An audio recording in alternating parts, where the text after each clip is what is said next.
This happened in Boden, Sweden, a couple of years back. Boden is known for one thing, and one thing only: military forts. It was long thought of as the key to northern Sweden, the first thing the Sowies would raffle stomp if they ever came charging. Those forts were secret as fuck, and for some time, one of the forts were used to store a large part of Sweden's gold reserves. However, after the Cold War ended, the forts became even more obsolete than before, and were decommissioned. Anyway, the story. B-21, hanging out with female friend that is more like the sister I never had. We were both scouts and have been for as long as we can both remember. Bored as fuck. Decide to go recon a cool campsite for the coming Halloween scare hike. My friend, let's call her H, knows a lot of cool old forts and trench systems. Drive off in my car, which was perfectly fine and had gone through inspections without a hitch only a week before. Decide to check out the nearest old fort. Park the car a couple of 100 meters from the old fort because someone had placed big-ass stones as crude roadblock on the dirt road leading to the fort. The fort is dug like Pick-related, with the exception that only there is no road up to the fort. Pick is another fort near Boden.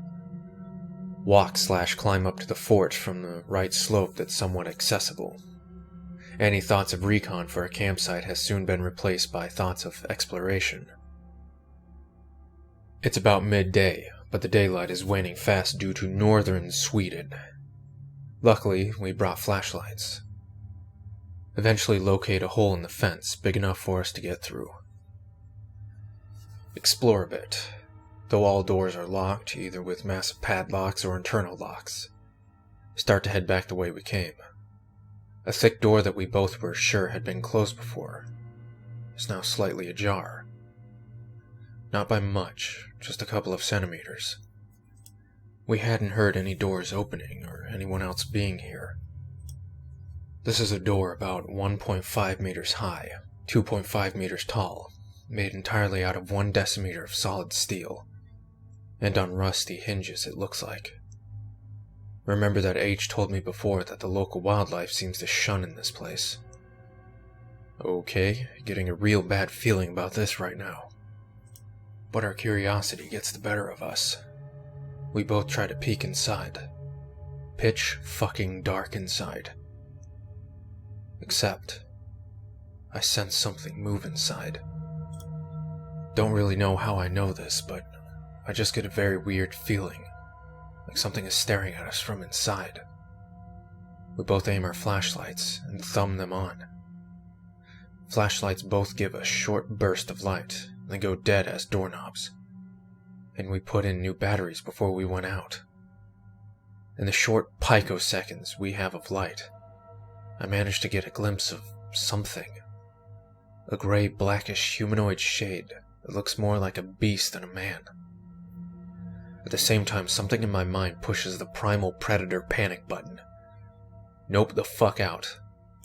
Not sure what H saw, but she is as white as a fucking sheet, and as damn near panic as I've ever seen her. We both scramble out without saying a word to each other. We both must have broken the 200-meter panic sprint. Don't know about H, but I felt something. Can't describe it more than a terrible sense of hate following us. Get in the car. I turn the key. Nothing. Try to turn it again. The car won't start. The headlight won't even turn on. Eventually, after turning the key frantically again and again for the longest 2 minutes in my life, the car starts.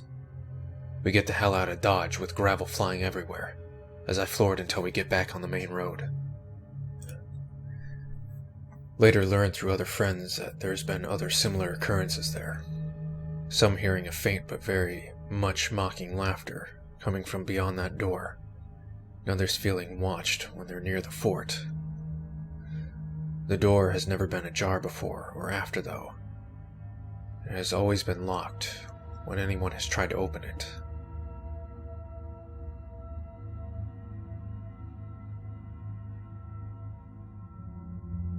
I was driving home from my parents' house around 10 p.m. They only live about 10 minutes drive from me, but what a difference 10 minutes makes. They're out in the country, No streetlights. It's Michigan in the middle of winter, and I'd made the terrific decision to take a relatively unkept road home. The same road where I collided with a deer not 2 months ago, instantly vaporizing my Christmas fund. It's Deer Central out there. While I was headed down this road at about half the speed limit, eyes peeled for some four-legged white-tailed terrors, and my eyes were starting to get strained by the headlights of an oncoming vehicle. It was at least half a mile away, but the high beams were on.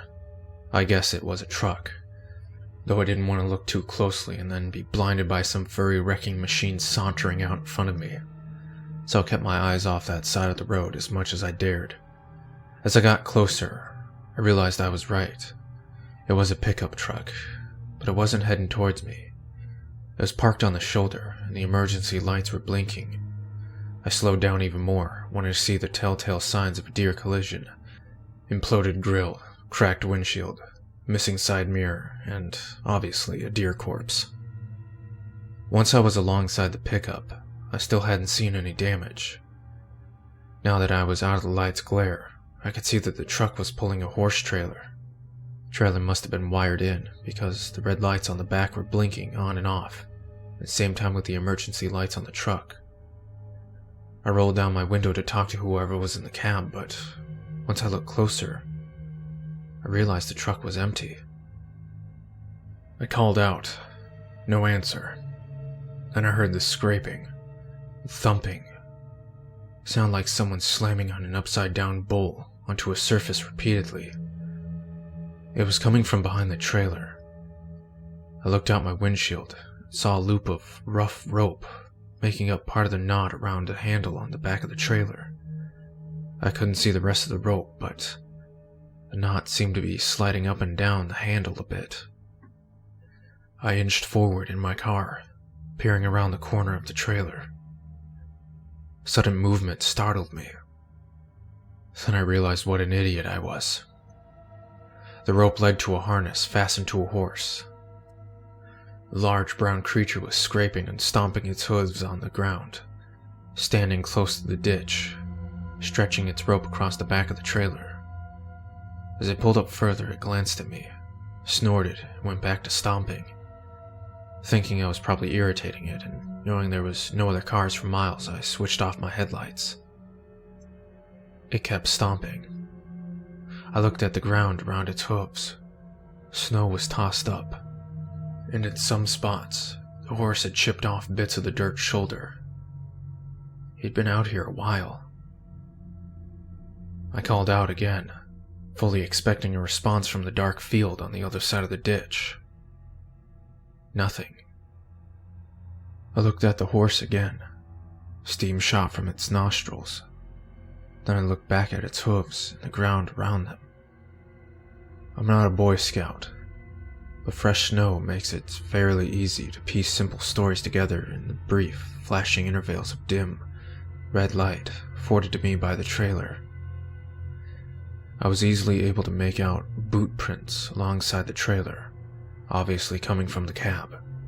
They turned and led along the back of the trailer, then into the ditch, past the bubble of red light. Then there were the same boot prints coming up from the ditch, accompanied by hoof prints. Presumably this guy's horse had gotten out of its barn or pasture nearby, and he was out there to retrieve it. That was my Columbo moment. Then there was the whole area in between the horse and the side of the trailer closest to me. I could see the boot prints, but they weren't in a straight line. They seemed to be all over the place, pointing everywhere like a person jumping around or hopping from one foot to the next. And mixed in them were other prints. The new prints looked a bit like the inside of a peace sign, a Y with an extra line between the forked lines, about twice their length. There's no real sole or pad, but each toe, if you can call it that, was thick, at least a couple inches wide, and at the end of each toe print, including the long, rear protrusion, the handle of the fork, I suppose, the snow seemed to have another flaw in it. Not an imprint, really, more like a slit, like from a claw.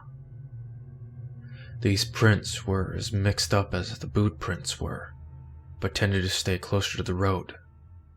Whatever made them, the guy wearing the boots would have to have get past it to get back to the cab. Out of that mess of prints, both human and, I guess, animal, will do, erupted a straight line of boot prints with long strides, leading back alongside the road, away from the truck and trailer, past the edge of the red light. They continued into the darkness that I knew would be uninterrupted until the first streetlight a mile away. The other prints were mixed in with these ones, weaving in and out of the same line. In other words, following. Their strides were at least as long as the bootman's. I stole one more look at the horse, still clearly agitated, and at the prints right behind the trailer. Now obviously, snow being white, and the trailer's pulsing lights being red. All the snow in range of the lights was going to be red. But I know it wasn't my imagination that some patches, here and there, were a different shade of red than the rest. And with the dim light, and the horse's dark fur, it was hard to be sure. But I thought a few long lines were glistening down the animal's side. I'd like to think I'm not a stupid man. I saw no benefit in staying here to play detective. I decided to distance myself from the horse, the trailer, truck, and prints. I flipped my lights on and started rolling away. The horse never stopped staring at me. I swear it had the closest thing I've ever seen to an animal, to be the expression of a homeless man who hasn't got a penny all day. But as I pulled forward, I wasn't able to take my eyes off the footprints and whatever prints on the side of the road. About 10 feet past where the lights would have ended, there was another scuffle. Both set of prints mashed together. Definitely a couple spots of dark pink snow. And then just the boot prints, continuing their way. But off to one side, they'd left behind a much larger imprint, roughly human-sized. There were shapes on both sides of the body. They were wide and somewhat wrinkled, like the imprint of a jacket a child would leave after laying in the snow. They fanned out from the main body, leaving drag marks, like something unfurling. They were also ribbed.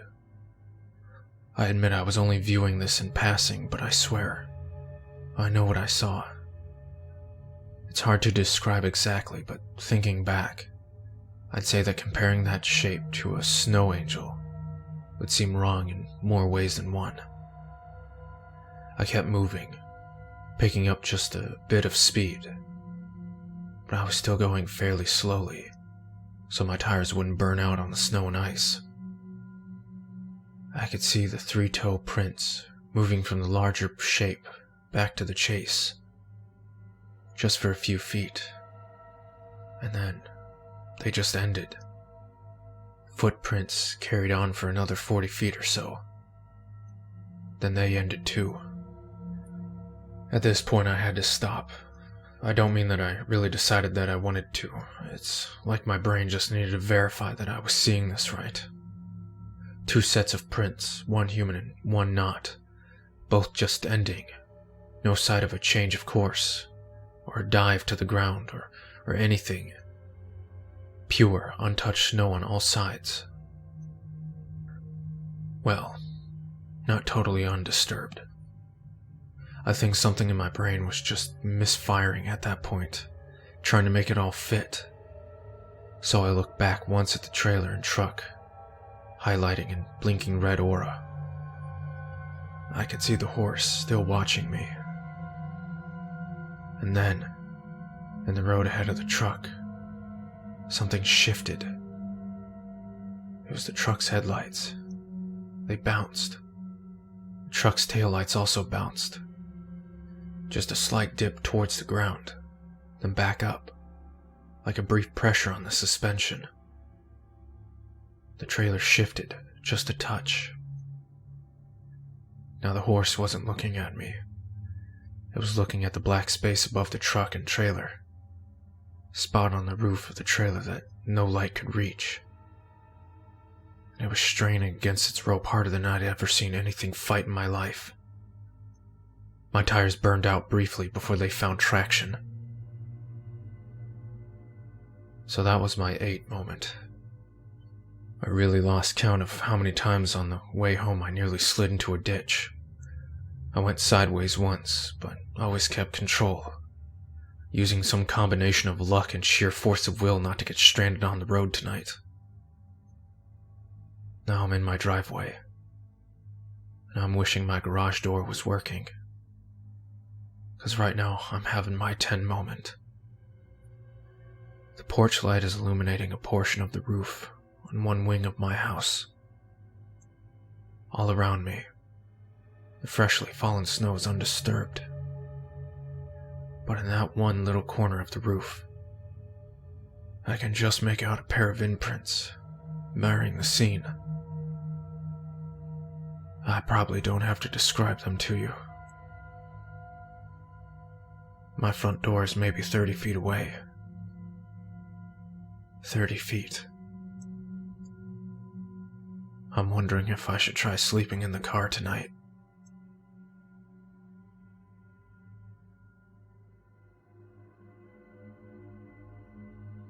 There are no fish in Mirror Lake. They all died and washed up on its shores. The people in town won't believe me, but I saw them flood the beach. Their bodies were rounded up and eaten by the creatures in the woods. The few bones that were left were buried in the sand, but no one will come to see them. The fishermen lost interest in the lake long ago. No one comes to Mirror Lake anymore, except for us lonely few who live on its edge. The others that live on its shore say that the fish are still alive, but I know the truth. There are no fish in Mirror Lake. There is no life in Mirror Lake. Every ounce of living flesh tried to escape. The fish and the toads, the bottom dwellers and the reptilian. Everything that once tried to survive in Mirror Lake has failed. Now all that stays are the cold dead plants and the rotting bodies of the deceased. If you speak to others around the lake, they will tell you that the lake is filled with life. They say that the fish and the toads are all around, and the bottom dwellers and the reptilians are only hiding. But I know the truth. There is no life in Mirror Lake. There are no waves on Mirror Lake. Its waters stay still through violent wind and pouring rain. A pebble can stir no ripples on its surface. A boulder would only sink calmly into its murky depths. The people believe that its surface moves. The others on its edge say it moves as much as ever. But I have watched the water, and I know the truth. There are no waves on Mirror Lake. There are no reflections on Mirror Lake. There's only the opaque pitch on its surface. Your image will not show on Mirror Lake if you look from above. The many trees and few houses are not displayed on its still water. The people in the town do not dare look at the murky water in Mirror Lake, and the others that live on its edge say that they see the reflections on its surface fine. But I have stared into Mirror Lake for hours, and I know the truth. There are no reflections on Mirror Lake. Mirror Lake is dead. Its waters are deep and unmoving. Its life is all dried up. There's nothing left in Mirror Lake. But I still do not dare to look out my window at it at night, for I might see something that stirs its water. I do not wish to see the thing that moves in Mirror Lake, because I know there are no fish in Mirror Lake.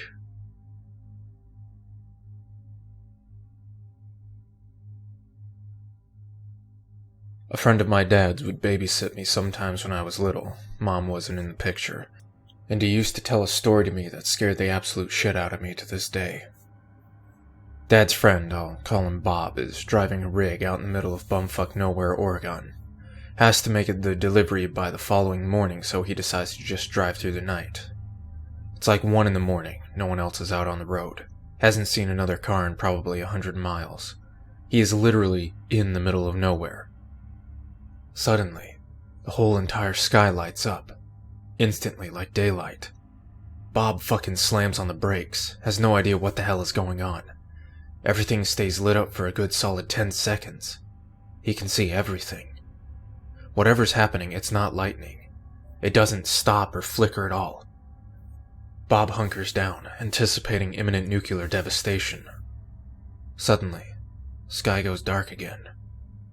No sound, no blast wave. He sits there in the middle of the road, waiting for almost 5 minutes. Then he decides to keep going. Figures it was a meteor or something. Goes about 2 miles up the road and sees a car with its flashers on, stopped in the middle of the road. Stops a good distance away from it. There's not enough room to go around it. Front end of the car is crumpled like it hit something. Bob figures they probably hit a deer that got spooked whenever the meteor went over and ran into the road. He gets out of the cab and goes to see if the driver is okay. The driver is sitting on the ground by the driver's side door.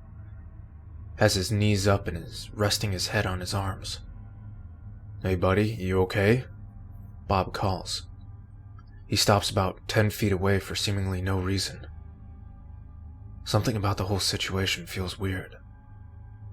Bob is one of those guys that always listens to his gut, so he stays put. "God, my head is killing me," the guy says, but he doesn't lift his head up, so it's muffled. "Did you hit a deer?" He gets more and more nervous. Something's wrong. But he still can't figure out what exactly it is. The guy says he thinks he might have hurt his head. Asks Bob to please help him. Bob takes a step forward, but his instincts are going apeshit. He looks at everything again. That's when he notices it. The fucking car is all wrong. It looks like what someone thinks a car looks like. It has the right pieces, but there's nothing extra. That makes sense. Bob says it looked like a cheap Hot Wheels knockoff. It just looked wrong. He looks around at the back of the car and realizes that not only is there no license plate, there's not even a trunk. It's just one solid piece of material with taillights put in it. There's no manufacturer or model names. Bob knows cars, and this thing is nothing he's ever seen before. From where he's standing, he can see there's no tailpipe or even hubcaps. It's just the shape of a car. He starts to back up and the guy asks him for help again. Bob tells him he can't help him and that he'll call a tow truck when he gets to the next town. The guy lifts his head and looks at Bob. Tells him he thinks he might have a concussion. Something is really wrong with the guy's face, but again, it takes a second for Bob to figure it out. The next part is exactly how Bob described it. Everything on the man's face was where it should have been, in their normal positions. He looked totally normal, except for the fact that his eyes and mouth were on upside down. Bob goes apeshit and sprints back to his rig, climbs in, locks the door just in time for the man to slam onto the door behind him. How the fuck did he get there so fast? He knocks on the glass and smiles at Bob, but because his mouth is upside down, it looks like he's screaming. Tells Bob to open the door so he can come in. Bob fucking floors it, doesn't care if he hits the guy or not. His truck easily pushes the car out of the way.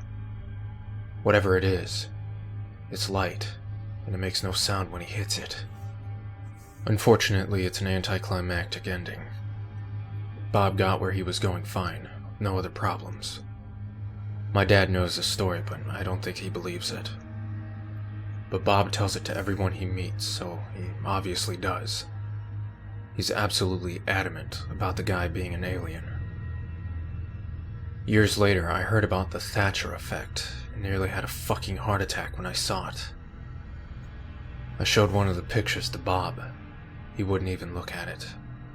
He says it's exactly what the guy looked like.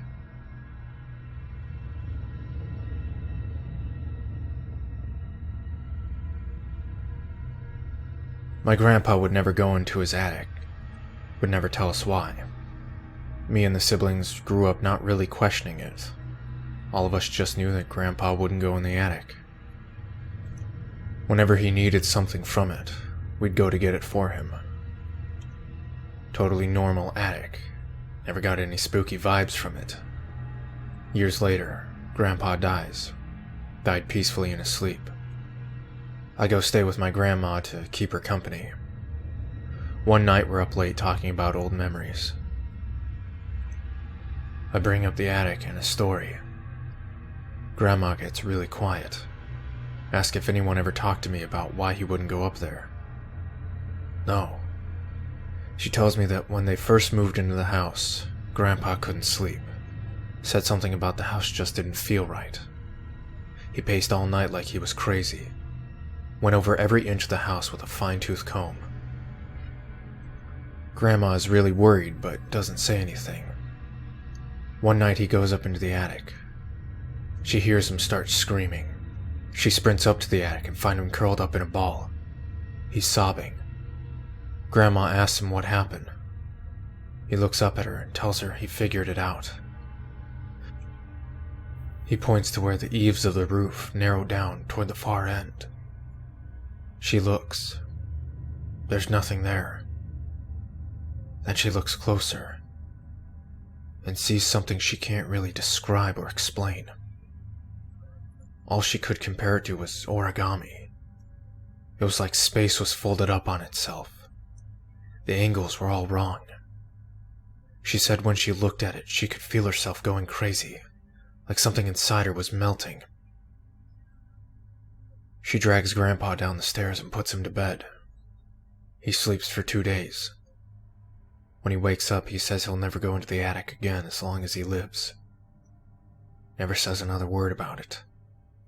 Ignores Grandma when she brings it up. Grandma goes quiet and I don't say anything. We moved on to other stuff and she hasn't brought it up again since. Turns out most of my family knows. That part of the attic has always been blocked with a huge old bureau. Now I know why.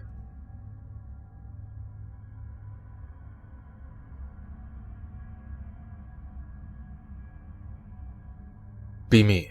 Try to invoke Guzian, I don't care, unsuccessfully a few days ago. Last night, power goes out. I light a few candles. I was thinking about why it failed. I thought, was I not taking it seriously? Candle flickers into a glorious dancing flame. It dies down a second later. I said out loud, "You there, nigga?" It grows again. Then it dies out. Ask him if he's upset. Flame rises again. Feels compelled to feed it. I take a chocolate-coated peanut. I place it in the flames. Power flickers on when the peanut is completely consumed by the candle fire. Real niggas grimoire. 1. Set up everything. 2. Point the wand at the triangle and yell, "Yo, name a spirit. Get your demon ass in that fucking triangle and better not try anything funny. Move your ass out of the abyss before I fucking cut you. Hear me and get in here, bitch." 2. Properly welcome the spirit. "My nigga, name a spirit. How you like my crib?" 3. Make your request. Some pointers. Keep it real. Spirits tend to avoid bitch-ass niggas. Demons be trippin'. Give that nigga a deadline or he'll sleep on your ass. Make it clear that if he touches you or your squad, you'll bring out the AK. Give the nigga a nice reward. An ounce of relatively good weed and a bottle of Kool-Aid are usually enough for small favors. 4. Bring up the mixtape of MC Solomon and yell, "By the fire recorded on this track and the authority of Lord Almighty, you better fucking do what I just said." 5. Get rid of the spirit. "Get your ass out of my house, name a spirit. Go back to your own crib, nigga. Don't try to be funny or mess with me or the homies, or I'll smoke your black ass. I swear to God."